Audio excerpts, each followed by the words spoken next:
get up on your feet. What you need to do is catch up with them. Bounce, man, get up on your feet and help me get it. Since Harvey Weinstein first faced a series of sexual harassment allegations, more disturbing tales of unwanted advances have come to light, including ones throughout Australia.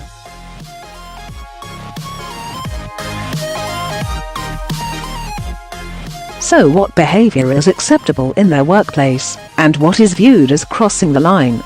Here, Female speaks to experts on how standards have changed over time amid the rising number of sexual harassment allegations taking place within workplaces.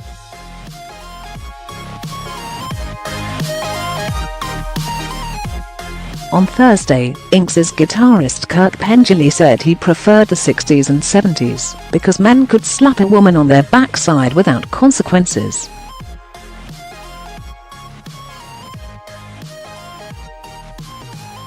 I really loved the 60s and 70s, when life was so simple, and you could slap a woman on the butt and it was taken as a compliment, not as sexual harassment, he said.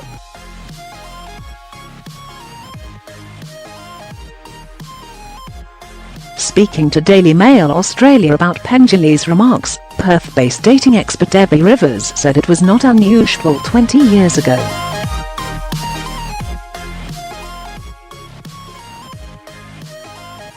Talking to a number of guys who are now in their 50s, they say it was commonplace to pinch or slap a woman on her bum. This was in the 80s and 90s, she said.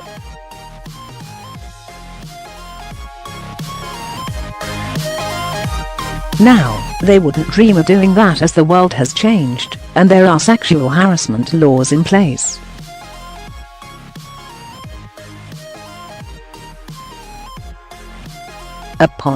Debbie said many men are no longer sure how to act and refrain from offering women compliments for fear of getting in trouble.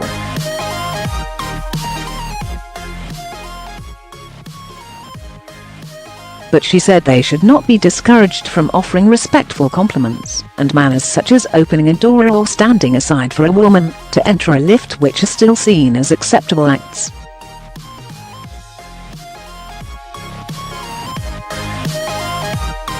Debbie added, "In fact, many women have stated they would equally give a respectful compliment to a man."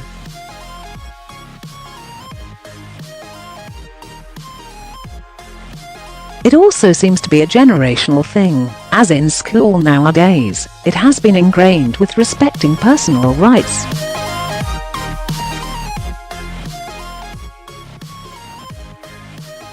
So if you ask 15-year-olds, you will get a different answer to 28-year-olds.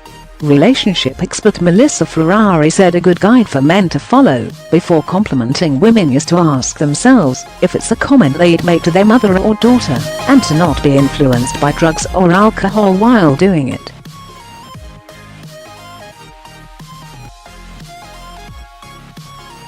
Any reference to having sex or specific body parts when offering a compliment is considered as overstepping the mark, she said.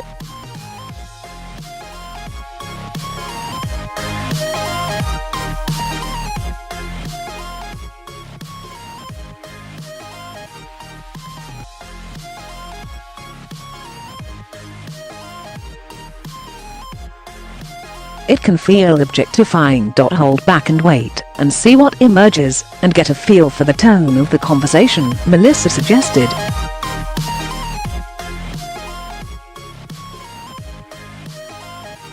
And when it comes to flirting, Melissa said men should still feel free to initiate, but should do it in a gentle, curious and delightful way.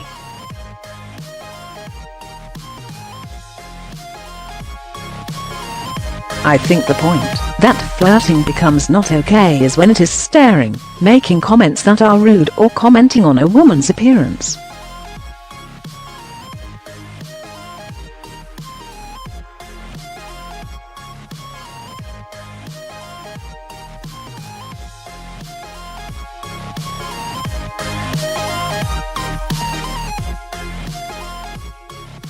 She also reflected on emerging high-profile sexual harassment allegations such as those against Don Burke, saying more women are finding their voices and speaking up about what doesn't feel right to them.